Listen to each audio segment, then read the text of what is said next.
cómo peleas tus batallas. Y fue muy interesante el poder preparar esto, porque el Señor me iba guiando en el tema de la palabra. Y vieran, para al día de ayer, y les soy muy honesto, ayer la introducción no la tenía clara. Y si me mandaron un mensaje para que hiciera una entrada, y dije, aquí está la introducción, en la forma en la forma que Señor. Sabemos de que en esto nosotros estamos en la era artificial. Ahora es inteligencia artificial para aprender idiomas, hacer trabajos, para mover memes, para todo tema de trabajo, todo lo que nosotros tengamos que realizar. Ahora hay una inteligencia artificial que nos apoya y nos ayuda. Solo que en este momento hay muchas cosas que más bien dependen de la inteligencia artificial. Mi jefe, por ejemplo, a veces me dice, Eric, usted nada más se lo da a la inteligencia artificial, y la inteligencia artificial le hace un resumen, una cotización. Ahora hay una tendencia. Pero hablando de trabajo, y les soy honesto, he tenido que utilizarla en algún momento determinado para decirle, es inteligencia artificial, usted me podría leerle. Es más, yo llego y le pregunto, porque yo sé qué puedo hacer, y entonces yo llego y le pregunto, usted me podría leer un plano y darme las especificaciones, medidas, cantidad de materiales para poder cotizar este proyecto. Y me dice, sí, nada más páseme los planos. Y en serio, le paso los planos y me pasa todo el informe de todo lo que necesito y me dice, si quieres te hago la cotización de una vez. Pero estamos hablando de trabajo. Ahora, ¿qué les parecería a ustedes depender de la inteligencia artificial para sus emociones? O por si está enfermo, o por si tiene caos de ánimo, de ansiedad, de depresión. No, ya no tiene que ir a donde un psicólogo, ya no tiene que ir al psiquiátrico, ya no tiene que pedir consejería pastoral. Ahora hay una inteligencia artificial en el cual le puede brindar a usted esa terapia. Y en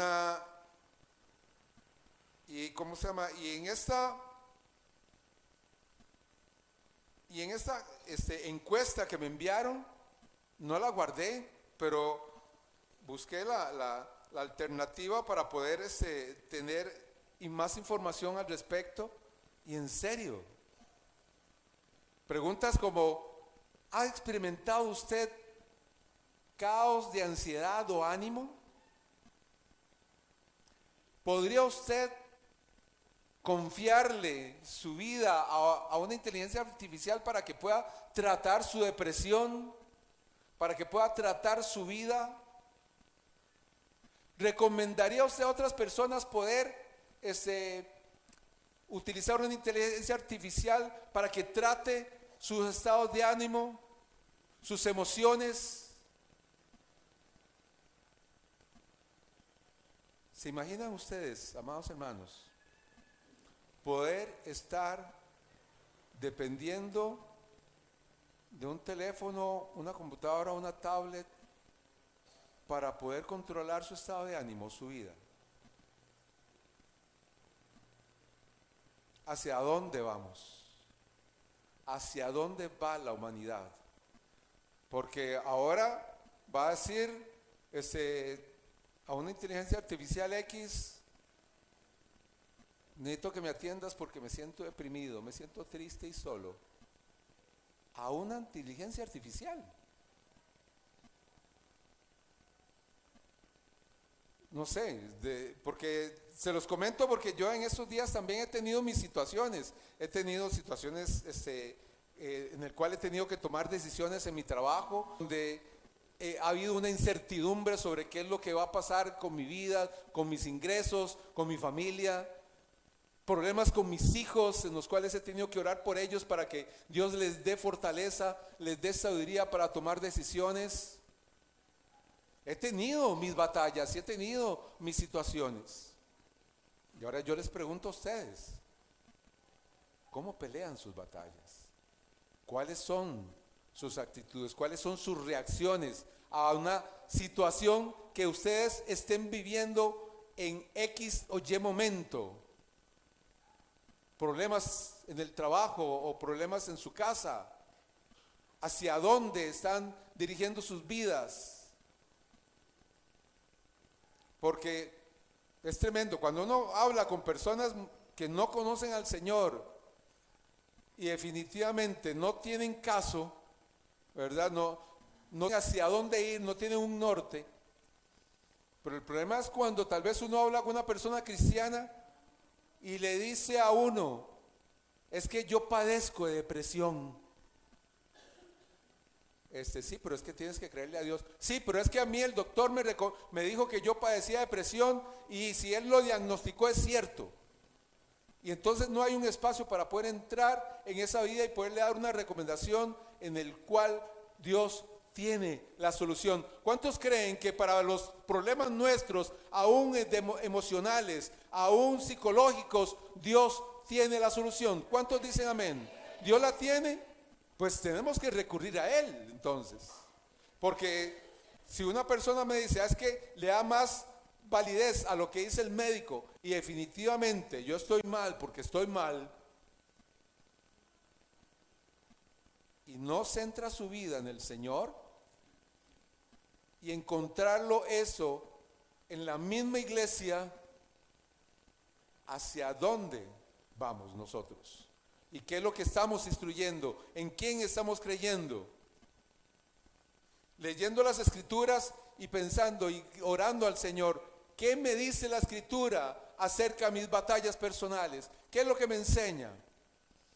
Y vamos a estar enfocados en 3 capítulos. No es que no los vamos a ver todos, pero sí vamos a dar énfasis en algunos. En 2 de Crónicas, en los capítulos 17 al 20, encontramos la historia de Josafat, rey de Judá. Y qué interesante decir, y le recomiendo que lea estos 3 capítulos de una manera muy minuciosa, escudriñela, porque aquí vamos a ver unas partes importantes o a las que consideré que eran importantes para esta enseñanza. Josafat, poniéndonos en perspectiva en donde estamos, su historia está alrededor del año 911-870 antes de Cristo. Hijo de Asa, rey de Judá, que no hizo las cosas conforme a Dios quería, que Josafat estuvo viendo su ejemplo y no era un rey que amaba y veneraba al Señor. Su ejemplo no era el mejor ejemplo que él podía tener. Él comenzó a reinar a los 35 años y duró 25 años reinando en Judá. Y qué tremendo lo que dice la escritura. Y si nosotros vamos a 2 de Crónicas, capítulo 17, versículo 3, vamos a encontrar y dice, Jehová estuvo con Josafat. Y escuche bien, qué tremendo. Porque anduvo en los primeros caminos de David su padre. Y no buscó a los Baales, sino que buscó al Dios de su padre y anduvo en sus mandamientos y no según las obras de Israel. Recordemos, estaba Judá y estaba Israel, los reinos divididos, el sur y el norte. En el reino de Israel reinaba en ese momento Acab, que era un rey perverso que seguía y perseguía a los profetas que seguían al Señor. Él idólatra, no creía en el Dios que los había sacado de Egipto, no creía en el Dios de sus padres. Él estaba completamente perdido en su razonamiento en cuanto a lo que era Dios. Pero Judá tomó la decisión de seguir al Señor en todos sus caminos, tener un corazón perfecto para con Dios, buscarlo en todas las cosas. Josafat buscó seguir al Señor. ¿Cuántos aquí han determinado seguir al Señor? 5, 6, 7, 8. ¿Cuántos han determinado seguir al Señor? Amén. Nosotros hemos determinado seguir al Señor. Y entonces podemos encontrar en Josafat un ejemplo de vida para nosotros. ¿Qué fue lo que hizo? Y si nosotros vemos la historia de Josafat, un hombre que siguió los caminos, dice en el versículo 6 de ese capítulo 17, y se animó su corazón en los caminos de Jehová, y quitó los altares altos y las imágenes de Acera en medio de Judá. Tenemos que recordar que en ese tiempo Asa permitía que siguieran a otros dioses, y habían estatuas, y quemaban incienso en esos lugares, le rendían adoración. Josafat determinó cortar con eso. Entonces pensemos, ¿qué tenemos que quitar nosotros de nuestro hogar para tener un hogar perfecto conforme al Señor? En este tiempo hay baales modernos. ¿Estaremos siguiendo nosotros baales modernos? Dinero, moda, cantantes. Hace poco, conversando con una persona, nos decía: ay, yo estaba muy metido en la iglesia, pero siempre escuchaba mucha música mundana en mi casa. Después se apartó. Digo, valoremos el resultado de por qué se apartó. Porque en su vida, en su casa, seguía siguiendo situaciones que la orientaban hacia el mundo. Canciones que ministraban su vida hacia lo que no es correcto o hacia lo que no es de Dios. Si usted en su casa dice: yo soy cristiano, pero pasa con Maluma toda la mañana, ¿de qué se está llenando su corazón? Pensemos en eso, ¿verdad? O las canciones actuales de reggaetón y los mensajes que esos traen. ¿Hacia dónde vamos? ¿Y qué estamos orientando nuestra vida? Porque cuando una vez que me dijo esta persona que estaba muy metida en las cosas de Dios, pero escuchaba música mundana y todas las bachatas y todas las cuestiones y las cortavenas que a veces ponen en las emisoras, y el deseo es obvio. Pero nos enseña aquí Josafat que él decidió quitar todo lo que no adoraba a Dios. Y es más, él decidió enseñarle a todo Judá las enseñanzas, las escrituras. Él se evocó a que todo el pueblo de Judá conociera al Señor. Y puso también militares, puso vallados alrededor de Judá para que no entrara nada de Israel hacia Judá en ningún sentido. Ni ataques, ni alianzas, ni situaciones que fueran en contra de Dios. Pero Josafat, como un hombre, como un humano, también tuvo sus errores. Tuvo el error de que en un momento determinado hizo una alianza con Acab. Yo no voy a profundizar en eso porque sería como para otro tema y me llevaría aquí mucho rato tocando este tema. Pero Acab hizo alianza con Acab y decidió ir a la guerra con Acab, defender al pueblo de Israel. Que fue en el momento en que murió Acab, y él, cuando regresó a Judá, fue amonestado como un profeta. Pero él tenía cosas buenas, entonces el Señor lo guardó. Vea la situación y las implicaciones que tienen este tipo de situaciones, que tenemos que pensar en las partes espirituales en nuestra vida.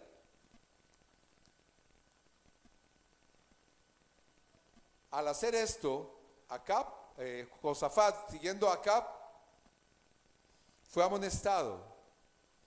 Josafat Dios le había levantado un cerco en el cual los pueblos vecinos, los que no eran, los pueblos que no eran del pueblo ni de Judá ni de Israel, los enemigos, por decirlo de esta forma, habían entrado en terror en contra de Judá, le tenían miedo, no les pasaba ni por la mente atacarlo, pero sin embargo ese vallado que Dios le había levantado le había sido quitado. Y aquí es donde entramos a donde yo quiero llegar. Ahora llegamos a la batalla que nos tiene acá. La batalla de Josafat. Porque nos vamos a Crónicas en el capítulo 20, versículo 2. Y dice, y acudieron algunos y dieron aviso a Josafat diciendo, contra ti viene una gran multitud del otro del lado del mar y de Siria. Viene una gran multitud en tu contra. Josafat tenía un gran ejército. Él sentía que tenía toda la protección de Dios. O en los ejércitos que él había levantado alrededor. Pero cuando le dijeron eso, que venía una gran multitud, yo no sé la cantidad de personas que eran o la cantidad de ejército que venía en contra del pueblo de Judá, pero créanme de que era mucha gente en su contra. Yo estaba leyendo ahí y si nosotros lo leemos vamos a encontrar de que solamente en tema de ejército, en parte del tema del ejército de Judá, ya tenía 1.200.000 soldados, más los cercos de protección que había armado. El ejército de Josafat podía dar alrededor del 1.500.000, 1.600.000 personas. Entonces, ¿cuántas personas o qué tamaño el ejército iba en contra de Josafat para que se angustiara su corazón? Una gran multitud. Cuando le vienen a usted problemas, cuando vienen situaciones en su contra, ¿qué tan grande es el problema que le viene? ¿Qué tan grande es la opresión que puede venir en contra de su vida? Cada quien tiene una capacidad de soportar un problema, una situación, pero a veces poder pensar de que me quedé sin trabajo es un gran problema. De que no tengo ingresos es un gran problema. Y a veces consideramos, es que es real, me quedé sin trabajo, ¿ahora qué voy a hacer? Algo así estaba Josafat. Porque el pueblo que iba en contra de ellos no iba a llegar para saludarlos, no iba a llegar para decirle, hola Josafat, aquí vengo a estar con ustedes un rato. No, iban con toda la intención de destruir el pueblo de Judá, a que no quedara ladrillo sobre ladrillo, a llevar a los príncipes esclavos, a matar al rey.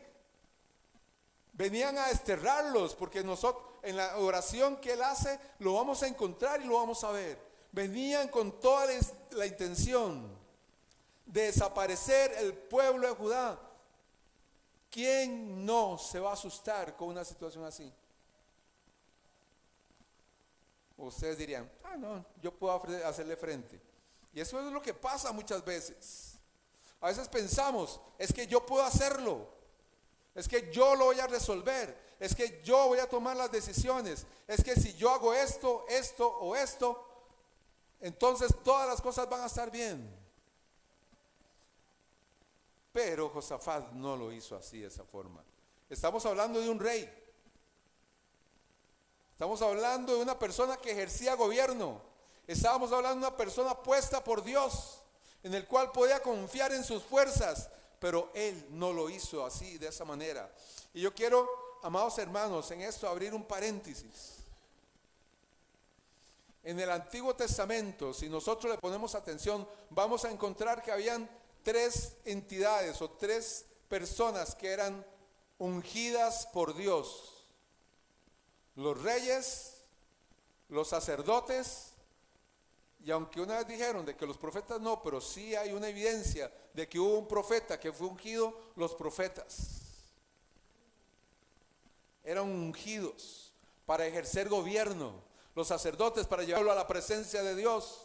Y saben una noticia, y yo quiero que escuchen esto y lo puedan tomar para ustedes, para que puedan seguirlo y caminar con base a esto. Ustedes han sido ungidos como reyes, como sacerdotes y como profetas de Dios. ¿Cuántos aceptan y dicen sí, amén? Eso es para mí. Es así, diga, yo soy lo que la Biblia dice que soy. Ustedes han sido ungidos como reyes, como sacerdotes, como profetas de Dios. Han sido ungidos para poder ejercer reino, en el reino espiritual. Nosotros, su pueblo, sus hijos, para poder ejercer el reino de Dios aquí en la tierra, conforme a sus propósitos, conforme a su bondad. Cierro el paréntesis para enfocarme nuevamente en Josafat. Lo que dice, le leí el versículo 2, y acudieron algunos y dieron aviso a Josafat diciendo: contra ti viene una gran multitud del otro lado del mar y Siria. Y en el versículo 3 dice: y entonces tuvo temor. Qué tremendo. Y Josafat humilló su rostro para consultar a Jehová e hizo pregonar ayuno a todo el pueblo a Jehová. Se levantó y dijo: no, ya levanto mi ejército. Ellos no la van a ver conmigo porque yo soy el rey de Judá y tengo todo un ejército conmigo. No. Humilló su rostro delante de Dios para consultar a Jehová e hizo pregonar ayuno a toda Judá. Y en el versículo 4: y se reunieron todos los de Judá para salir, para pedir socorro a Jehová, y también toda la ciudad de Judá venir y pedir su ayuda. Las decisiones que nosotros podemos tomar. Un gran pueblo que venía en contra de ellos, que venían con toda la intención de derrocarlos, que tuvo Josafat lo normal, pero que tomó decisiones. Se humilló y reconoció la necesidad que tenía de Dios.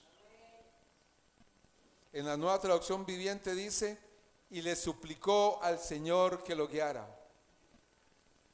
Josafat haciendo de primero lo que tenía que hacer de primero. Y lo que muchas veces pasa es que nosotros hacemos de último lo que tenemos que hacer de primero. Lo primero que tiene que haber como costumbre en nosotros es consultarle al Señor. Dejar de lado lo que nosotros podamos razonar, dejar de lado lo que nosotros podamos pensar y tomar la decisión de buscar al Señor y decirle al Dios: Señor, guíame y dame sabiduría para poder tomar la decisión con mis hijos, con mi familia, con mi trabajo, con mi misma vida, para poder honrarte. Segundo, ayunar, que hemos estado esta semana. ¿Cuántos hemos ayunado? No me contesten. No me contesten. Es algo muy personal. Pero tomar la decisión de buscar al Señor, ayunarle a Él, buscar su rostro, buscar su presencia. Y tercero, y oró a Dios, no solo en forma privada, sino también que lo hizo de manera pública, delante de todo el pueblo, reconociendo la soberanía de Dios. El Señor que está con nosotros es soberano. ¿Cuántos dicen amén? El Dios ese en el cual nosotros cada domingo aquí adorar, Él es soberano. Él está con nosotros y está dispuesto a ayudarnos cada día de nuestra vida. ¿Cuántos lo creen? Entonces desechemos cualquier persona que quiera decirnos: venga, yo tengo aquí una inteligencia artificial que le puede ayudar. No, Dios, Señor, no. Yo tengo un Dios todopoderoso que está conmigo. Yo tengo un Dios que me sustenta. Yo tengo un Dios que me guía. Yo tengo un Dios que está delante de mí como poderoso gigante. Si Él es contra mí, ¿quién contra mí? Él es todopoderoso. Él es el que está conmigo.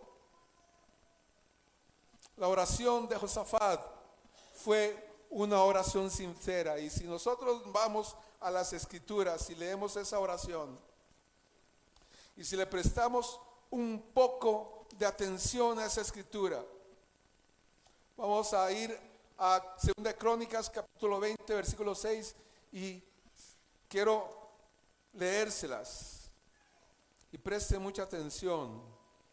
2 Crónicas 26 en adelante. La oración de Josafat. Y dijo: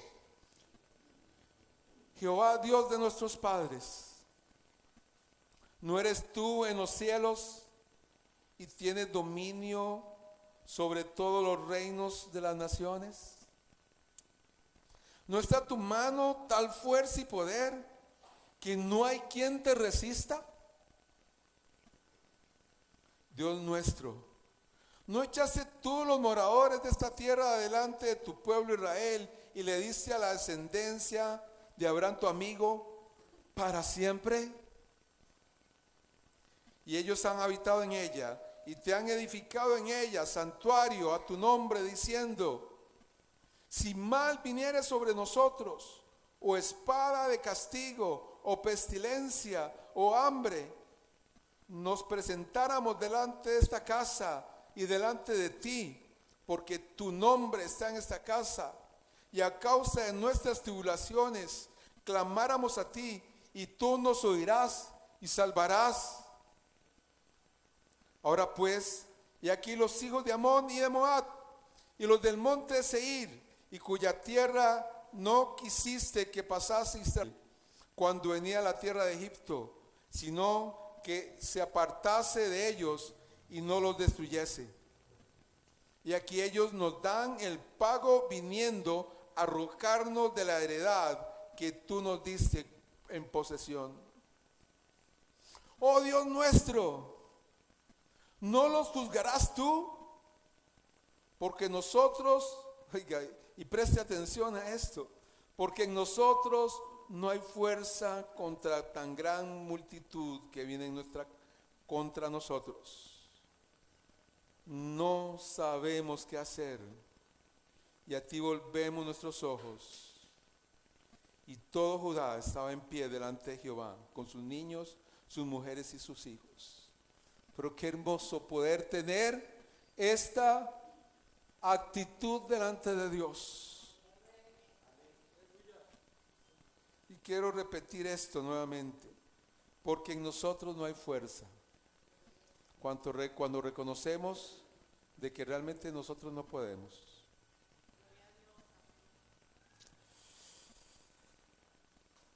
No sabemos qué hacer, y a ti volvemos nuestros ojos, por poder volver a ver al Señor.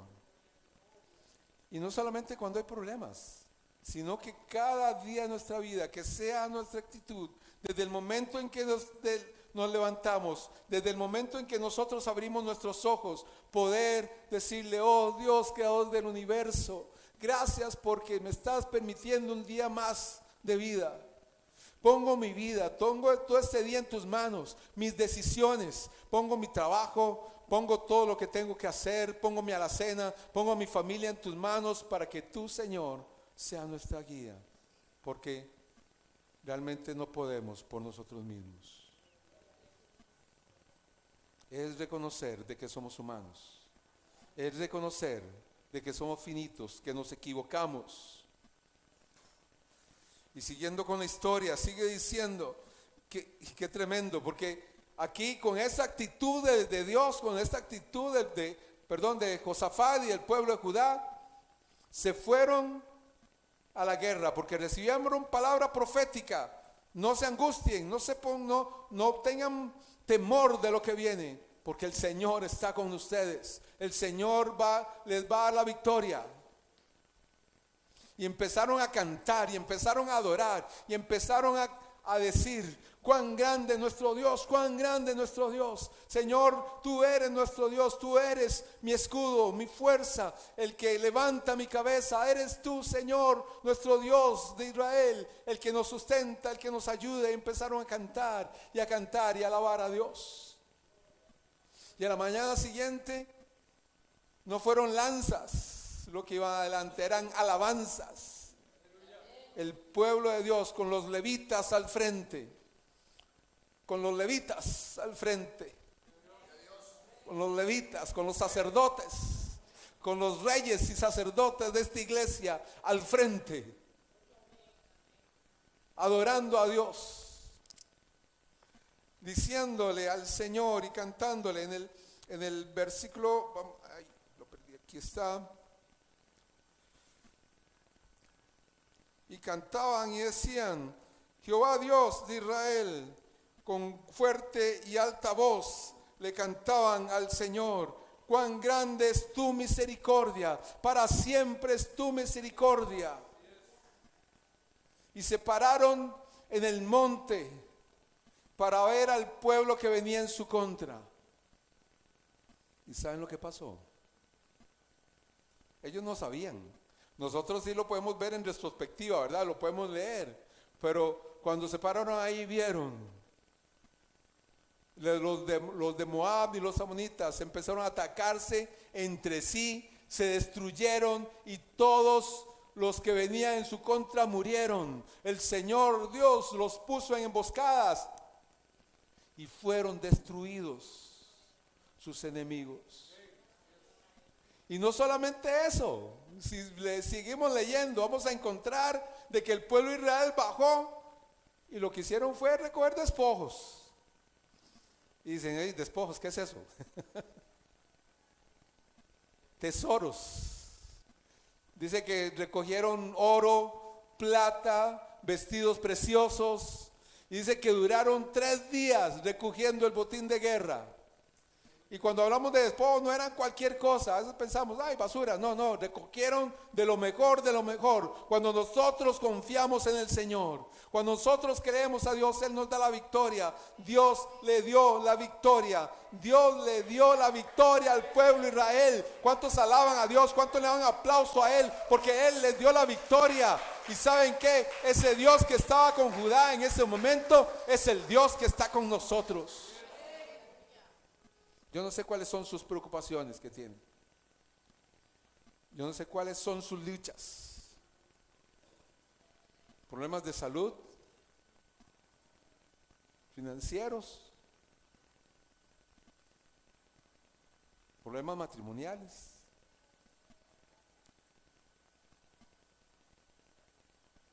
Podemos recoger despojos porque el Señor está con nosotros y nos quiere dar la victoria. Él quiere darnos la victoria. Él nos quiere dar la victoria.